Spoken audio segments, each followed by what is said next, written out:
News, सच जरूरी है। नमस्कार, MNS न्यूज लाइव में आप सभी का स्वागत है। मैं हूं आपके साथ अर्शी अंसारी। आइए देखते हैं देश और दुनिया की तमाम बड़ी खबरें। इससे पहले एक नजर हेडलाइंस पर। शहर की स्वच्छता के लिए गैर सरकारी संगठनों का सहयोग। अपर आयुक्त की अध्यक्षता में प्रतिनिधियों की बैठक हुई। भिखारियों के पुनर्वास पर अधिक जोर दे। आस्था शेल्टर का दौरा करते आयुक्त एवं प्रशासन अभिजीत चौधरी ने दिए निर्देश। वाराणसी समेत कई जिलों में बारिश, ठंड बढ़ी। अगले 2 दिन ऐसा ही रहेगा मौसम।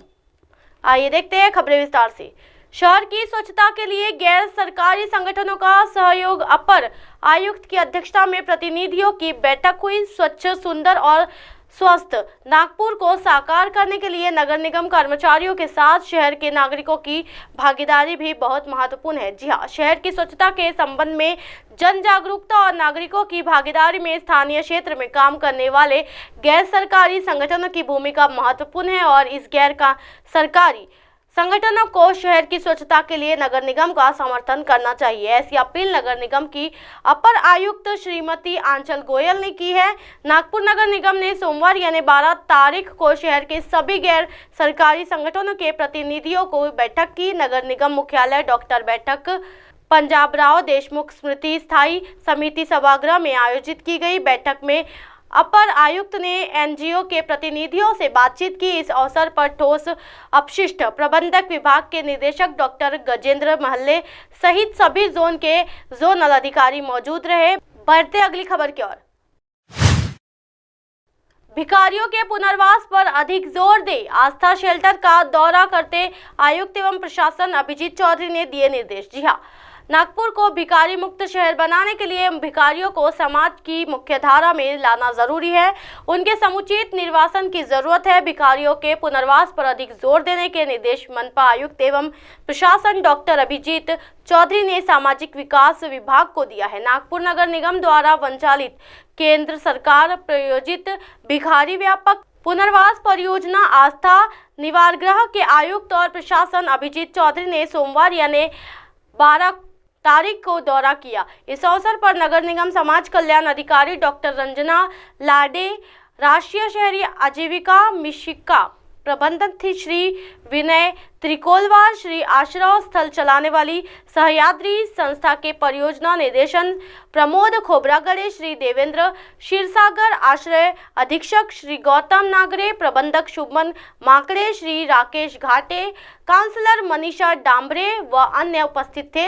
शिक्षा भिक्षाकारी पुनर्वास परियोजना के तहत नागपुर नगर निगम का समाज विकास विभाग, सहयाद्री ग्रामीण विकास बहुउद्देश्य युवा कल्याण संस्थान के सहयोग से धनतौली क्षेत्र के अंतर्गत घाट रोड हुंडई शोरूम के पास तुलसियान हाउस में आस्था निवारण चलाने के लिए आता है। वर्तमान में आस्था निवार गृह में 121 भिखारी रह रहे हैं, जिसकी क्षमता 150 भिखारियों की है। इस आश्रम स्थल का दौरा करने नगर निगम आयुक्त एवं प्रशासन डॉक्टर अभिजीत चौधरी ने पूरे आश्रम स्थल का निरीक्षण किया। उन्होंने यहां रहने वाले भिखारियों के स्वभाव के बारे में जानकारी ली और उन्हें बातचीत की। साथ ही भिखारियों के लिए आश्रय स्थलों के रिकॉर्ड की नियमित जांच की जानी चाहिए। जिन लोगों का पुनर्वास किया जा सकता है उनके उचित पुनर्वास पर अधिक जोर दिया जाना चाहिए। स्वास्थ्य आयुक्त एवं प्रशासन डॉक्टर ने सफाई पर ध्यान देने के निर्देश दिए हैं। इस मौके पर अभिजीत चौधरी ने दिए नागपुर नगर निगम भारत सरकार के सामाजिक न्याय और अधिकारिक मंत्रालय सामाजिक न्याय और अधिकारिकता विभाग के माध्यम से भिखारी मुक्त शहर बनाने के लिए राष्ट्रीय स्तर पर अभियान को लागू करने के लिए पायलट आधार पर चुने गए देश के 10 नगर निगमों में से एक है। आस्था निवारण गृह में भिखारियों को समाज की मुख्य धारा में लाने के लिए आवश्यक रोजगार प्रशिक्षण दिया जा रहा है। उनकी उचित काउंसलिंग की जा रही है और स्वास्थ्य उपचार, समग्र भोजन, कपड़े, दवा, मेकओवर जैसी सभी सुविधाएं प्रदान की जा रही है। रोजगार सुविधाएं पर प्रशिक्षण आदि यह परियोजना है। नागपुर शहर के भिखारी मुक्त शहर बनाने के लिए एक पायलट परियोजना है। 31 जनवरी तक 627 भिखारी लाभार्थियों को आश्रय लाभ प्रदान किया गया है। इनमें से 506 भिखारी लाभार्थियों को समाज की मुख्यधारा में शामिल किया गया है। बढ़ते अगली खबर की ओर। वाराणसी समेत जिलों में बारिश, ठंड बढ़ी। अगले 2 दिन ऐसा ही रहेगा मौसम। जी हाँ, उत्तर प्रदेश के विभिन्न जनपदों में मौसम बरसात में एक बार पुनः ठंड बढ़ा दी है। वाराणसी, प्रयागराज, चित्रकूट समेत जनपदों में रात से ही बारिश हो रही है। मौसम विभाग का कहना है कि आगामी 2 दिनों तक मौसम ऐसा ही रहेगा। मौसम विभाग द्वारा मंगलवार को उत्तर प्रदेश के 2 दर्जन से अधिक जनपदों में बारिश तथा दर्जन भर जनपदों में ओले गिरने का अलर्ट जारी किया गया है। 2 दिनों की बरसात के बाद फिर लोगों को राहत मिलने की संभावना है। वाराणसी में रात में अचानक मौसम का मिजाज बदला और भोर में बरसात शुरू हो गई। करीब आधे घंटे तक तेज बरसात होने के बाद सुबह 9 बजे तक हल्की बूंदाबूंदी होती रही। फिर अचानक मौसम ने करवट लिया और बरसात तेज हो गई। हवा की रफ्तार 60 से 65 किलोमीटर प्रति घंटे होने के चलते ठंड भी बढ़ गई है। वाराणसी के अलावा प्रयागराज में भी यही स्थिति है।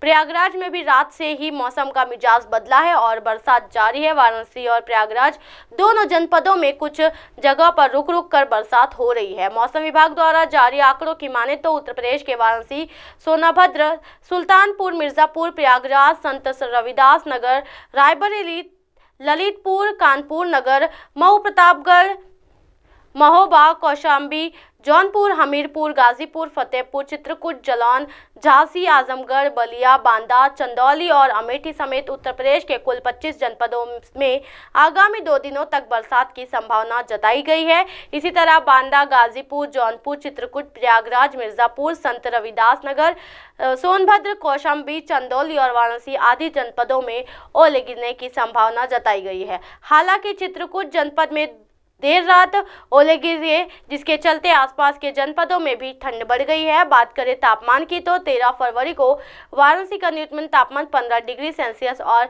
मैक्सिमम तापमान 23 डिग्री सेल्सियस रहने की उम्मीद है। इसी तरह 14 फरवरी को न्यूनतम तापमान 13 डिग्री सेल्सियस और मैक्सिमम तापमान 25 डिग्री सेल्सियस रहने की उम्मीद जताई गई है। इसी तरह की दिन भर की तमाम बड़ी खबरों से फिर कराओगे आपका रूबरू। तब तक के देखते रहिए एमएनएस न्यूज़ नेटवर्क। मेरे साथ यानी अर्शी अंसारी के साथ। नमस्कार।